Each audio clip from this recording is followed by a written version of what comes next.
தலைப்பு மைலோவும் மாயமான விசிறி பீச்சும்.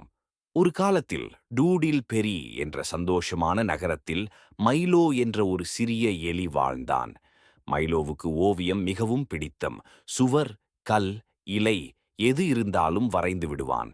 ஆனால் அவனிடம் ஒரு பழைய சிந்தி போன ஓவியக் குச்சி மட்டுமே இருந்தது. ஒரு அழகான காலை பாட்டி எலியின் வீட்டு பழைய மாடையில் ஆய்வு செய்யும் போது மைலோ ஒரு பொலிந்த தங்க நிற ஓவியக் குச்சியை தூசு பிடித்த பெட்டியில் கண்டுபிடித்தான். அதில் ஒரு சிறிய குறிப்பில் எழுதியிருந்தது, "இது சாதாரண குச்சி அல்ல. சிந்தித்து ஓவியம் போடு." வியப்புடன் மைலோ அதை வேப்பில் நனைத்து சுவரில் ஒரு பூவை வரைந்தான். ஆச்சரியமாக அந்த பூ சுவரிலிருந்து வெளியில் பறந்து வந்தது, உயிருடன், சிரித்துக்கொண்டே. மைலோ கண்டுபிடித்தான், இந்த குச்சியால் வரையப்படும் எதுவும் உண்மையாக மாறிவிடும். இந்த செய்தி டூடில் பெரி நகரத்தில் விரைவில் பரவியது. நகர மேயர் மைலோவை ஒரு புதிய குழந்தைகள் பூங்காவை வரைய சொல்லினார். மைலோ சுழற்காட்சி, துள்ளும் ஊஞ்சல்கள், சுற்றும் மெரிகோ ரவுண்ட் அனைத்தையும் வரைய அவை உயிருடன் மின்னத் திகழ்ந்து குதித்தன. ஆனால் அப்போது ரிக்கி என்ற ஒரு சுருங்கி நரி இந்த மாயக்குச்சியின் கதையை கேட்டான். அதை திருட நினைத்தான்.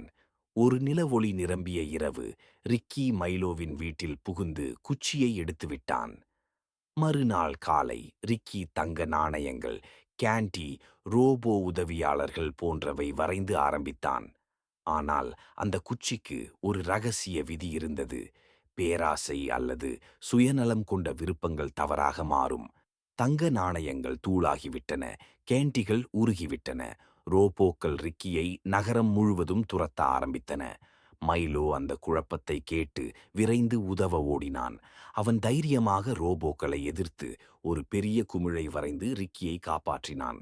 நன்றியும் மனமாற்றத்தோடும் ரிக்கி மன்னிப்பு கேட்டான்.